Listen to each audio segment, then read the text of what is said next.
Tapos nandito naman yung isang sling. Tama po ba? Kapag nakakabit na, ibababa nyo lang siya. Baba nyo pa ganun.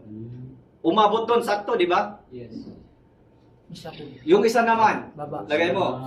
Sakto rin, di ba? Sakto rito, sakto. Kapag halo mo yan dito, pinag-isa mo, lahat po yan 60. 60, 60, 60 dun sa kabila. Ang tawag po natin dito ay equilateral triangle.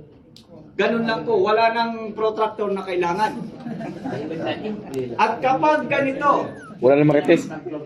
di ba ang sinabi doon, 60 degree or bigger, The best. mas mataas ng 60 degree, mas maganda. So, ganito po yan. Kapag ganito, kapag sinukat, lapit mo naman. Kapag ito, ginanon nyo, sumobra dito sa peak point. Sobra, di ba? At yung kabila naman, sumobra din dito sa peak point. Kapag hinaghalo mo yan, more than 60 degree yan. Pwedeng 61, o 62, o 70, gano'n. 69 with number. So yun po ang recommendation. Alam nyo kung bakit? Malapit na, Alam nyo kung bakit?